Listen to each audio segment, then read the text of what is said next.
We will now go through the presentation, and in the meantime, anybody needs any clarification, please stop me then and there, and then we will do.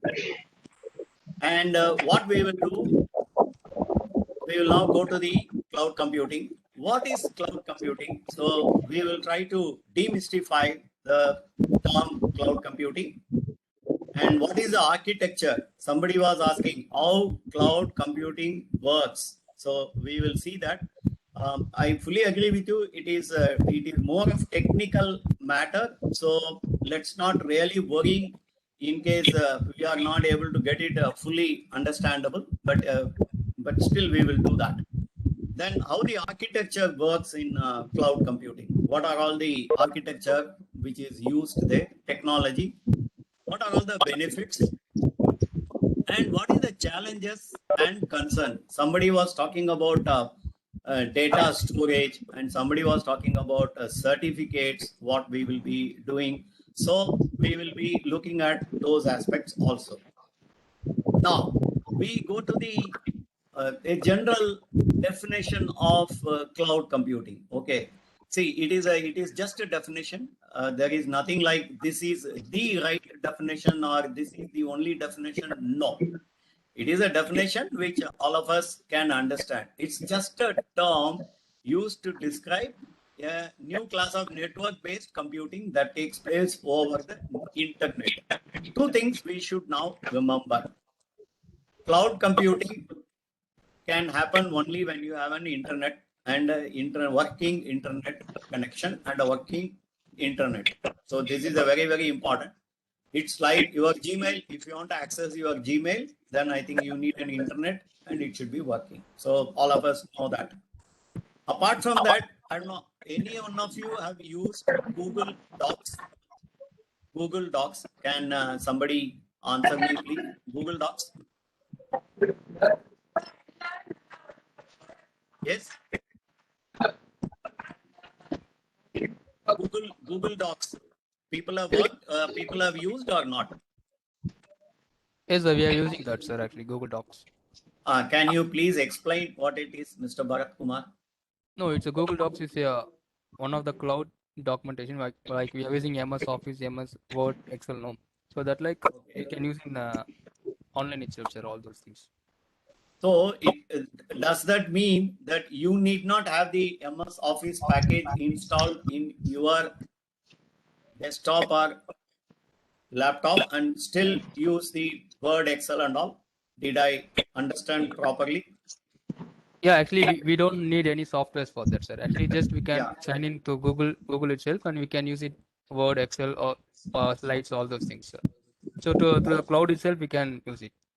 So cloud itself, you can do the computation, and you can use the Word, you can generate contracts, whatever it is, and then you can share it with your other colleagues or you can share it with your family members, and then you can give the rights to them for making some changes and all.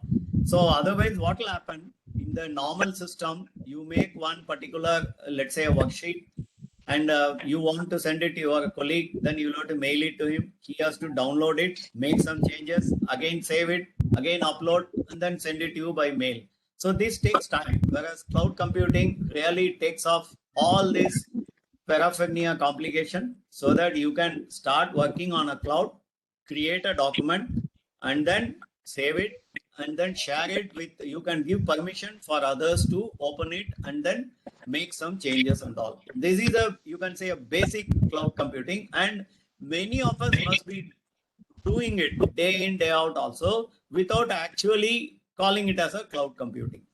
Because you have Gmail, everybody, whether you have a Gmail, Rediff mail, or whatever mail, iOS mail, or any mail, when you are using a cloud, and that cloud keeps your mails, and as well as if you are given some attachments and all, they are also kept in the cloud.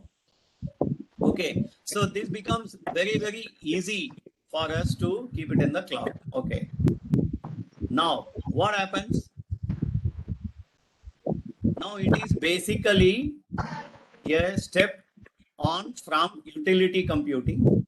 collection of group of integrated and networked hardware, software, and internet infrastructure called a platform. Using internet for communication, and I have told you, and transport provides hardware, software, networking services to clients. So all these things are definitely needed. Now, we will go to the next one. So these platforms, what do? They totally hide you the complexity and details of the underlying infrastructure from users. Okay, you use your Gmail, fine. But where does your data reside? In which country computer it is there? How it is fetched to you? What kind of an infrastructure? All these things are totally hidden for you because the underlying infrastructure is totally hidden because it is not needed. It is like the dining table, what you have, and there is a kitchen. What happens in the kitchen in the hotel, you are not really aware. For you, the eating items or the lunch or the dinner or the tiffin items comes to this one. Fine. So that is how it works. Okay. Now, in addition, the platform provides on-demand services. That is, can somebody tell me how much of free space without payment Google is giving to you? 15 15, GB.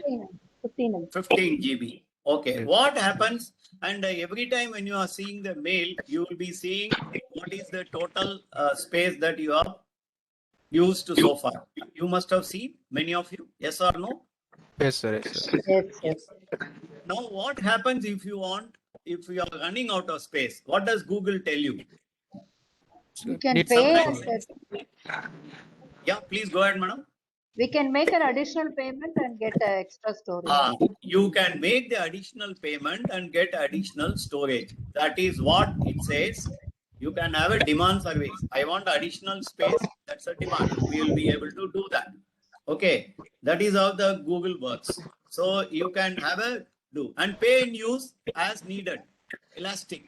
That means if you want more space or maybe 2 months, you can take additional space. And after that, the jobs are over, then you can come down to your space and then tell the service provider, I don't want so much. So let me reduce my space. That means it is elastic. Whereas you buy a hard disk or you buy a hard disk for your desktop or for a laptop because you are going to use a bigger one, that hard disk is tied up with you for lifetime. You cannot go and give back the hard drive saying that I don't need 2B anymore. Please only give me a 500 GB hard drive. Will any shop owner give you back? No, he's not going to give because it is a bot. It is a totally your own. Whereas in cloud computing, you can reduce or you can increase your space or whatever is that according to your requirement. Now, the hardware and software are available to general public, enterprises, corporations, business markets, all those things. Okay, fine. So cloud computing is an umbrella term used to refer to internet-based development and services. So number of characteristics define the cloud data. Okay, application, services, infrastructure, all those things. Okay, fine.